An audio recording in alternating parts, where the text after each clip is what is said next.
du Mali, présidé par l'ex-ministre des Sports, Fané Mamadou, avait déjà pris les dispositions pour ce faire, mais que non, le ministre a donné instamment des instructions pour que, sans délai, nous soyons pris en charge avec tout ce qu'il y a comme sécurité. Vous savez que notre présence là-bas les a émerveillés quand on sait que le Mali aujourd'hui, c'est un peu difficile au niveau de la destination, quand on sait ce qui s'y passe.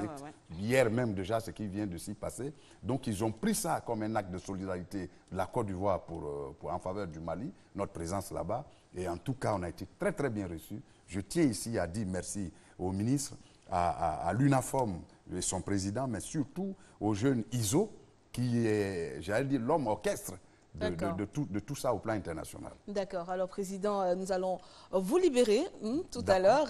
Le temps pour vous de nous dire votre programme. Bien entendu. Alors, le programme va s'étendre au mois de mai à une audience, Dieu voulant, avec le président de la CAF, Issa Hayatou. Au niveau du football, vous savez que nous sommes nés pratiquement, nous sommes en train de faire les choses dans les mêmes conditions que la FIFA. Vous savez qu'ils étaient 6 pays en 1904 à mettre donc la FIFA en route, avec le FC Madrid comme l'association sportive qui était là. Et cette année, nous sommes en train de réussir la passe de 6 avec l'entrée du Mali au niveau de la future Fédération internationale de Maracana. Il n'y a pas de honte à corriger ce qui est bon. J'irai à l'école du président Issa Hayatou les 3, 4, 5 mai prochains, parce qu'il veut m'accorder cette audience que moi-même j'ai demandé en Égypte, et avec l'entremise du président, mon collègue de la FIF, nous sommes en train de préparer cela. Mais je voudrais également rebondir sur l'image de la présidence pour encourager le chef de l'État, lui dire merci pour avoir choisi cette discipline-là qui est made in Côte d'Ivoire pour essayer nos femmes qui ont du talent au regard de ce que nous avons vu. Oui, c'est sûr. Je voudrais les y encourager et pourquoi pas demain la présidence Maracana Club, au niveau de nos compétitions, au niveau dames et au niveau hommes. Merci en tout cas, Président, et félicitations et tous nos encouragements pour la suite de l'implantation de cette discipline à travers le monde. Nous, on va vous accompagner tout à l'heure avec un élément. Il s'agit de football, sur un terrain un peu plus grand que le vôtre. La Jeunesse Unie de Côte d'Ivoire a son tournoi. Oui, la Jeunesse Unie de Côte d'Ivoire est le grand vainqueur du tournoi Un coup KO, 2 fois président, c'est Ado. Initié par Action 2020, une alliance de jeunes pour la cohésion et la réélection du président Alassane Ouattara. Reportage Joël Azoussé, commentaire Odalébé. Les images. Le samedi 4 avril dernier avec 8 équipes en compétition. Issues d'associations de mobilisation, le tournoi Un coup KO 2 fois président c'est Ado s'est achevé le dimanche 12 avril au stade municipal de Benjerville par une finale. Mettant aux prises l'équipe de la Jeunesse Unie de Côte d'Ivoire et celle de Action Prado en rouge. Le temps est donné par les officiels. Le match prend dès la première période les marques d'une vraie finale avec une forte pression de part et d'autre. La Joussi semble prendre les rênes du jeu. Belle combinaison, le ballon est repoussé plusieurs fois par la défense de Action Prado. Mais Diomandé Ousmane finit par ouvrir le score à la 42e minute. Puis, une mauvaise manœuvre de la Joussi dans sa surface de réparation et Action Prado obtient un pénalty à la 50e minute. L'ultime chance d'égalisation pour Action Prado, mais Imous a préféré tirer dans le décor. Score final, 1-0 pour Joussi.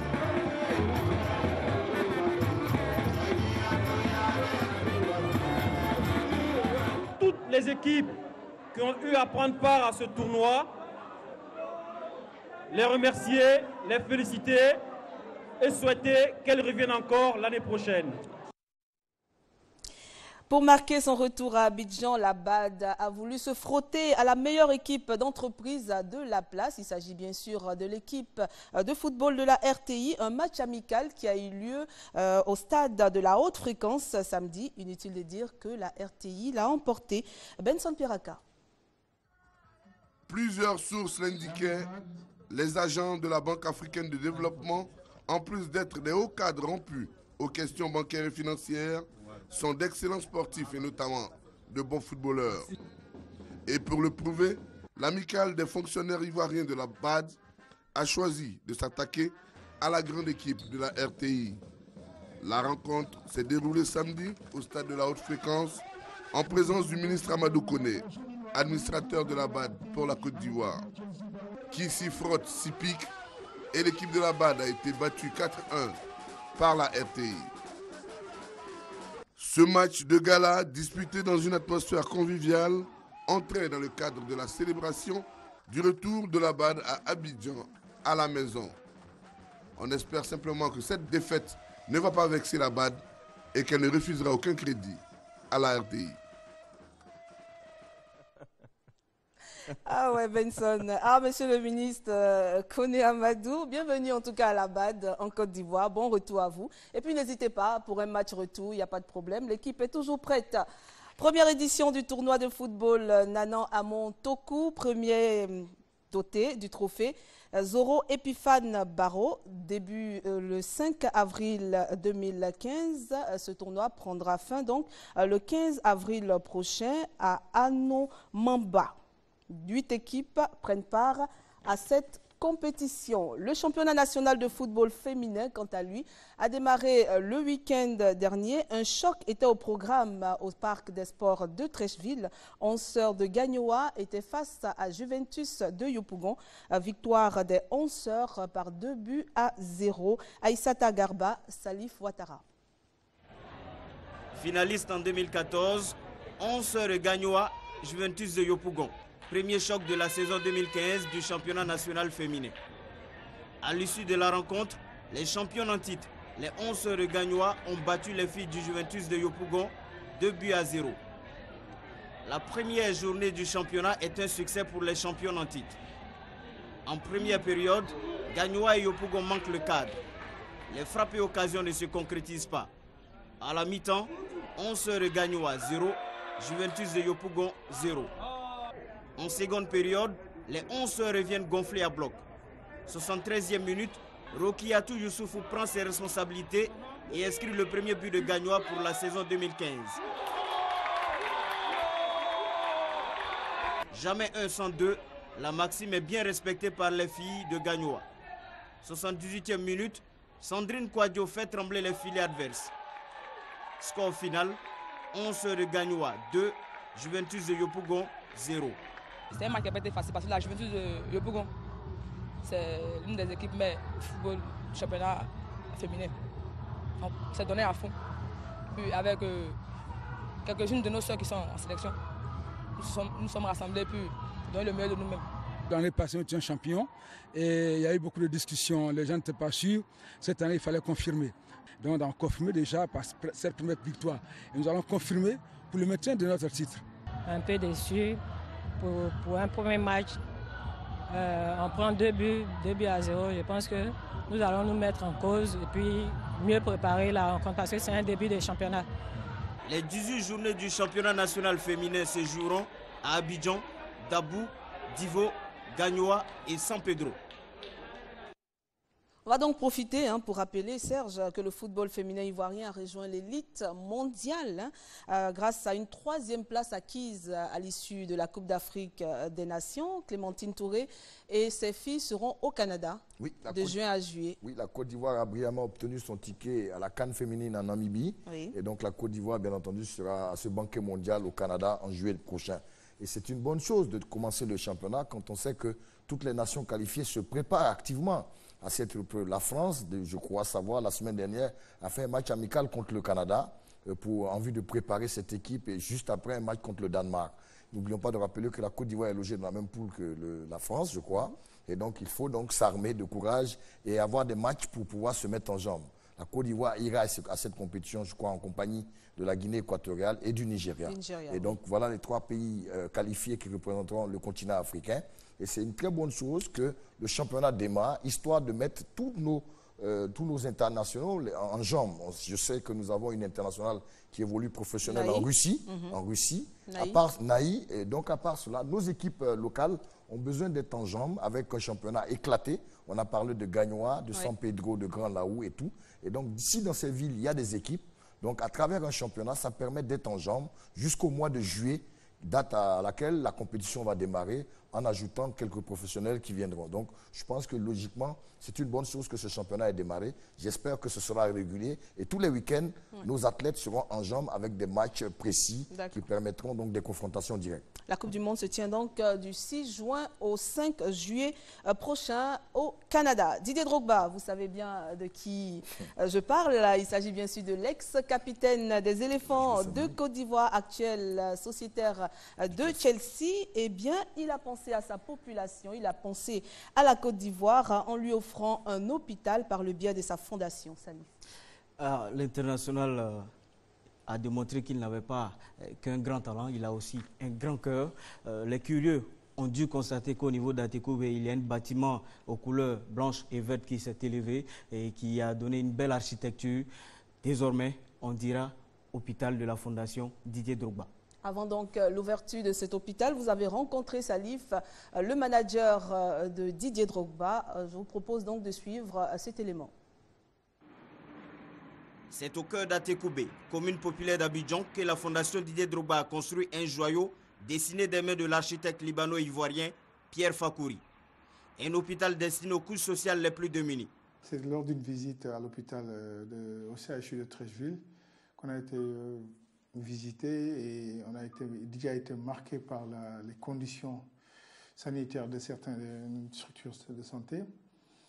Et puis, bon, le manque de moyens, et tout de suite, ça l'a interpellé. Au sortir de cette visite, ils m'ont tout de suite dit, Tcherno, il faut qu'on fasse quelque chose. L'hôpital de la Fondation Didier Drogba aura coûté pour la phase de construction environ 1,3 milliard et comporte une salle d'échographie, une protection mère-enfant, une salle de radiographie, un laboratoire ultramoderne, des salles d'hospitalisation et une pharmacie. Pour finaliser le projet, la Fondation organise le samedi 18 avril prochain à Londres un dîner gala de charité.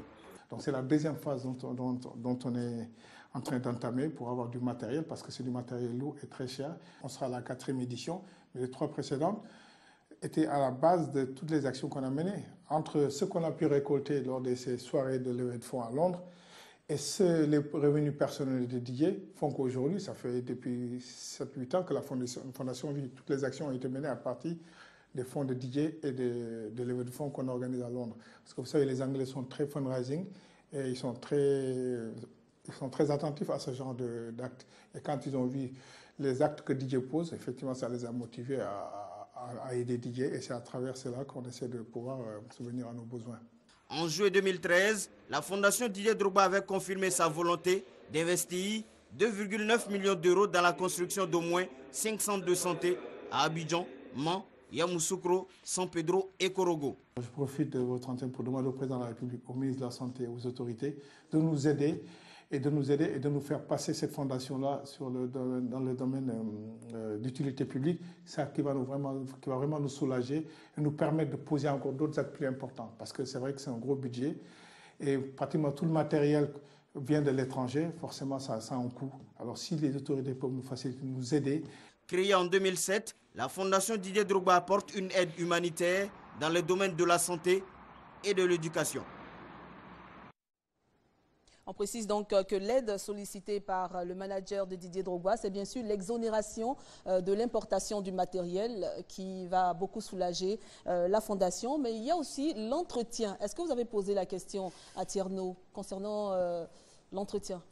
Tierno Seydi a été très clair sur cette question. Oui. Alors, il faut entretenir ce bâtiment. Ça a coûté 1,3 milliard à la Fondation. C'est une somme, d'autres le diront, dessinée des mains de Pierre Fakouri. Oui. C'est un bâtiment qu'il faut entretenir. Il faut prendre soin de cette œuvre. Tous ceux qui y passeront doivent laisser le bâtiment en un état propre. Ça commence d'abord par la population elle-même. Ensuite, il y a les responsables de l'hôpital. Alors, il a été très clair, les responsables aussi de l'hôpital seront choisis vraiment de manière assez rigoureuse pour que le bâtiment reste longtemps en bon état. D'accord. Et puis, pour compléter cet investissement, il y a un dîner gala qui est prévu à Londres samedi prochain pour apporter, bien sûr, à cet hôpital et faire du bien aux populations ivoiriennes. La Coupe d'Afrique des Nations 2015, on vous a dit, nous allons entendre parler de cette Coupe d'Afrique pendant 2 ans, le temps qu'elle passera ici en Côte d'Ivoire. Après la victoire, et bien sûr, en Côte d'Ivoire, ici, il y a eu aussi la joie du côté de la France. On revient donc sur cette manifestation de la diaspora ivoirienne en France.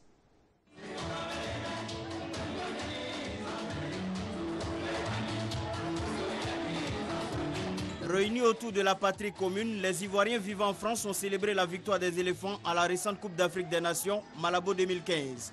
Sans distinction, sans appartenance politique, ils étaient tous du rendez-vous de Paris-Bercy.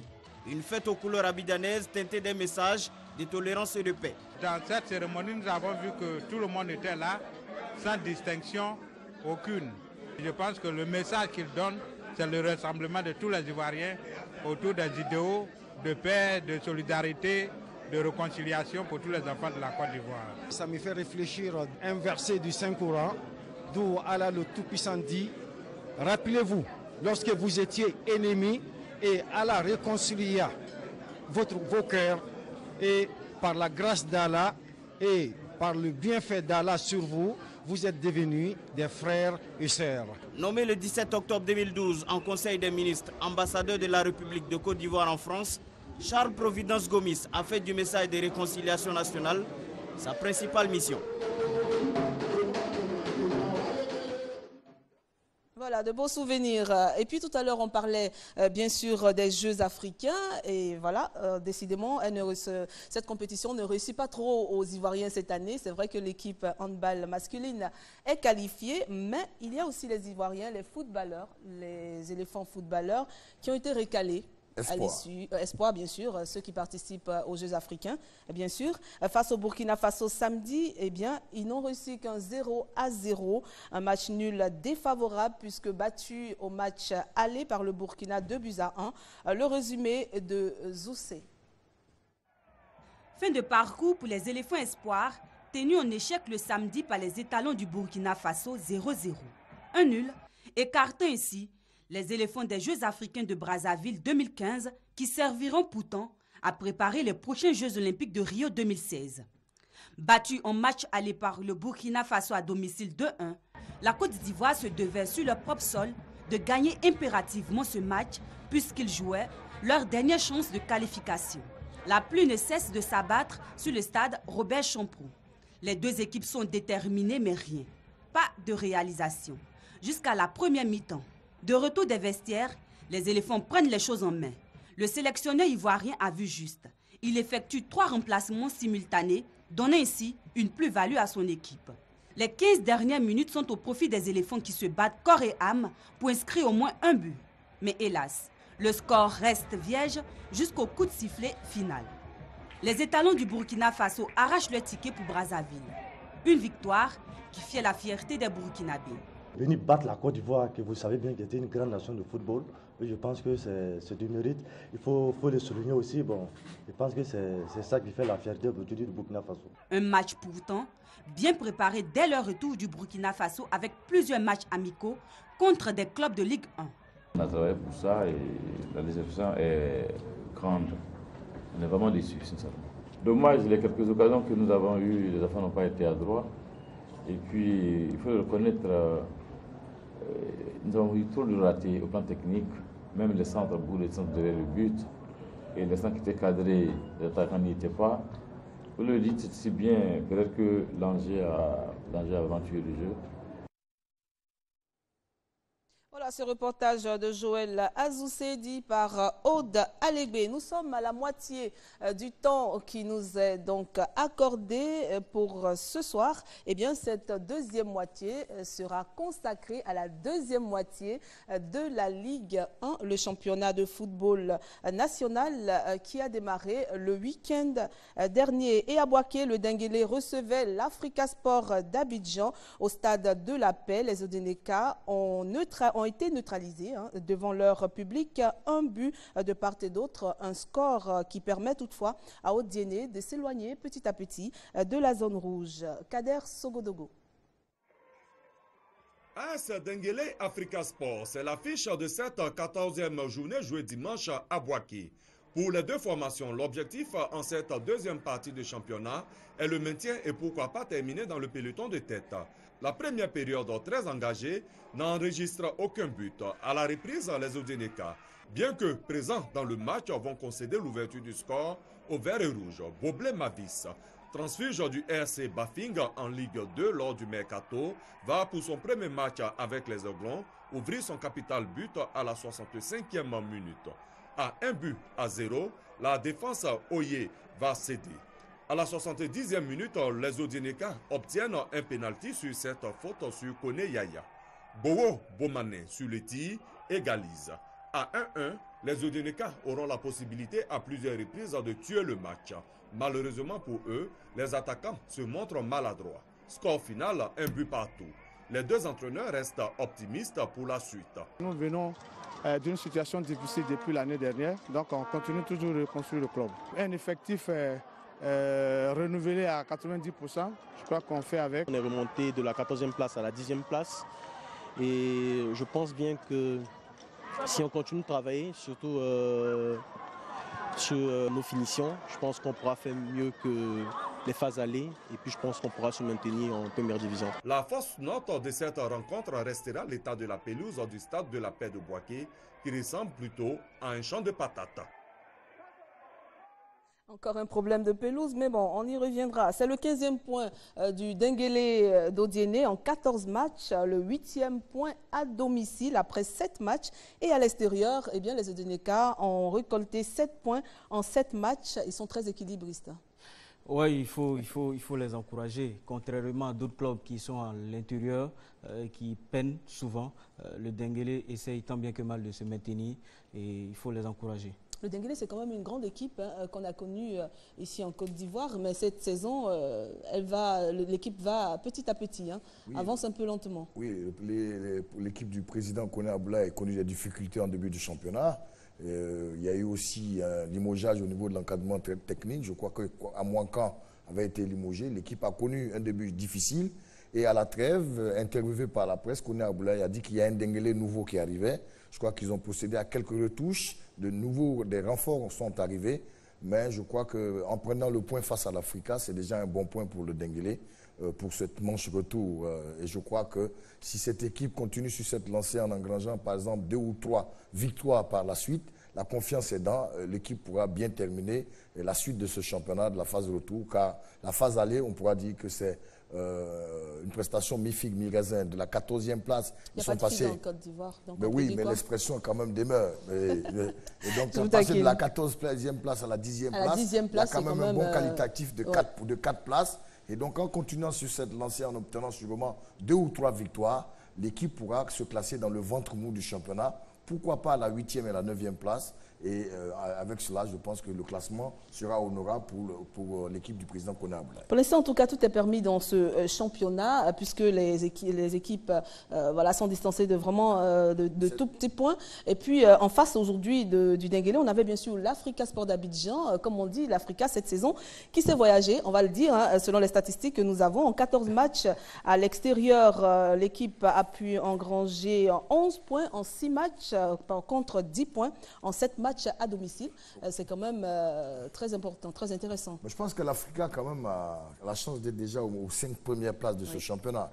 De temps en temps, elle engrange des victoires, par la suite des matchs nuls et quelques défaites. C'est vrai que dans le derby face à la SEC, l'Africa qui avait ouvert le score a été rattrapé par la suite et la SEC l'a emporté. Il y a eu quand même quelques difficultés au niveau de l'encadrement technique. Lignon Nagueux a été quelque peu bousculé à un moment donné. Mais comme il le dit lui-même, l'équipe a connu un rajeunissement à 90%. Et quand vous reconstituez une nouvelle équipe, il y a véritablement un temps d'adaptation pour amener comment on appelle, une équipe stable et homogène. Et donc tout ce temps-là met du temps. Et par la suite, dès que la mayonnaise commence à prendre, l'équipe commence à avoir de l'allant. Et donc Lignon Nagueux, qui est quand même un vieux de la vieille, qui est joueur à l'Africa, qui a coûté à la SOA, est revenu à ses premiers amours à l'Africa et c'est un temps soit peu d'apporter son expérience à cette équipe qui a quand même subi un rajeunissement très important. Et donc, ce sont des jeunes joueurs. L'Africa respire tout de même, hein, depuis quelques mois, un grand coup d'air. Oui. On le sait, nous, à un moment, l'Africa vivait une grave crise, oui, au sein de ses institutions. Aujourd'hui, c'est un club qui vit paisiblement depuis quelques mois. Ça permet également aux joueurs, au niveau psychologique, de se retrouver et de donner le meilleur d'eux-mêmes. Ce qu'ils ne pouvaient pas faire quand il y avait la crise, ils peuvent le faire quand il y a un semblant d'accalmie, même si quelque part il y a quelques remous qui continuent. Mais tout de même, ils ont retrouvé une stabilité. Et cette stabilité permet aux joueurs, aux encadreurs de s'adonner à cette activité sportive sans penser aux problèmes qui peuvent survenir dans 1 ou 2 heures. Dans 1 ou 2 heures, vous êtes bien méchant. Il faut bien dire que l'Africa c'est surmonter la difficulté. Hein. Oui. C'est une équipe qui a une âme de guerrier, c'est une équipe qui sait dominer l'adversité. Malgré des difficultés quelque peu financières, cette équipe... C'est l'ancien dirigeant qui parle ou le consultant? Oui, l'ancien dirigeant, puisque j'ai quand même officié dans ce grand club entre 2009 et 2011. Et je sais que même sans moyens, ces jeunes-là, quand ils ont un mental de fer, et donc l'Africa sait surmonter les difficultés. Et donc, déjà être à la 5e place, c'est déjà une très belle performance pour l'Africa. Et je pense quand même que d'ici la fin du championnat, cette équipe va être très bien classée si elle continue sur cette lancée. Et c'est tant mieux pour le spectacle en tout cas. On attend l'Africa au plus haut niveau de ce championnat, bien sûr, aux prises avec les équipes qui y sont déjà. Et la mésaventure du COE Sport de San Pedro continue. 6e défaite pour les Seweke. Et quelle défaite! 3-0 face à la société Omnisport de l'armée. C'était à Yamoussoukro. Sébastien Ouenia était témoin. Après le mercato, le COE Sport de San Pedro peut-il avoir les arguments pour sortir de la zone rouge? C'est la principale préoccupation des dirigeants et supporters samedi au stade municipal de Yamoussoukro. Seulement voilà, l'adversaire du jour se nomme Société Omnisport de l'armée, une équipe qui a laissé une très bonne impression dans la première partie de la Ligue 1. Il est donc clair, c'est un match ouvert. Le temps a été donné avec Soso Athanase, chargé de l'animation du COE Sport de San Pedro, et Toubate Djaï Hubert, chargé de matériel de la SOA. Moi, je vous dis que le COE est revenu pour être champion de Côte d'Ivoire. Le COE est revenu pour être champion de Côte d'Ivoire. Il ne faut pas parler beaucoup. Tout à l'heure, on les gagne et puis on s'en va. Il n'y a rien. Soso. Oui. Non, Soso, il ne peut pas parler. On ne parle pas trop. Voilà. Il a changé de langage. Le problème, c'est quoi? La confirmation.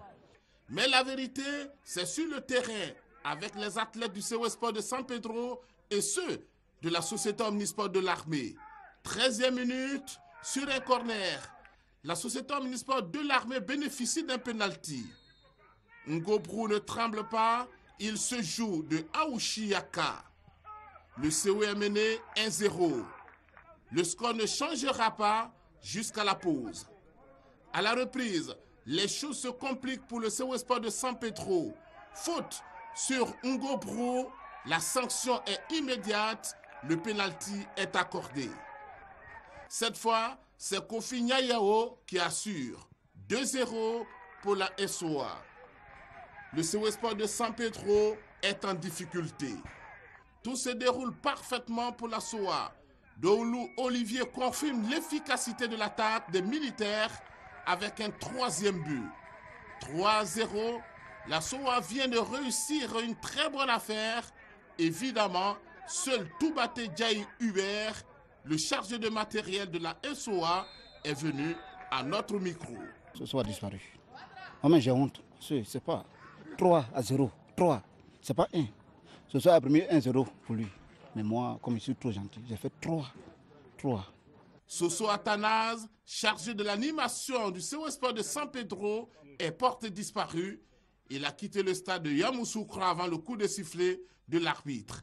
Il a compris que la situation de son équipe est devenue inquiétante et préoccupante.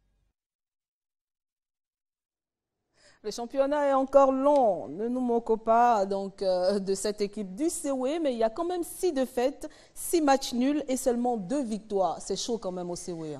C'est une forte déception quand on sait que la saison 2014, c'est vrai, 26 journées, ils avaient 17 victoires, 6 nuls et seulement 3 défaites.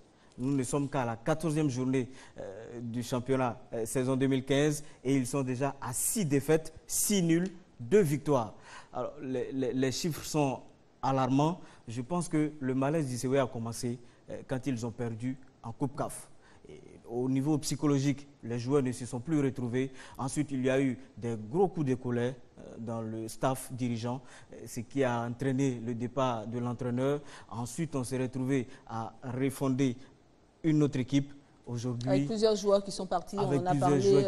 Mais est-ce qu'on doit s'arrêter, Serge, est-ce qu'on doit s'arrêter vraiment à ces informations-là, qu'on ressasse à chaque fois? Est-ce qu'on doit s'arrêter à ça, vu la situation du COE aujourd'hui?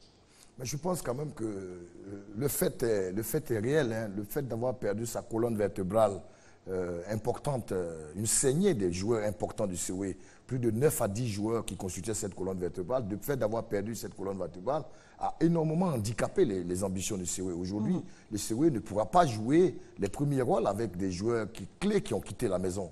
Ils ont rajeuni, ils ont refait une nouvelle équipe avec des joueurs qui n'étaient pas forcément des titulaires. Quand vous perdez Bobo Sylvain, le dernier rempart, Ouattara Ousmane, Assalé Roger, Kofi Kwame Christian, Zougoula Kevin et j'en passe, vous avez perdu pratiquement tous les joueurs qui ont permis au COE pendant 3 ans d'être dominateurs dans le championnat ivoirien. Et par la suite, vous les remplacez par qui?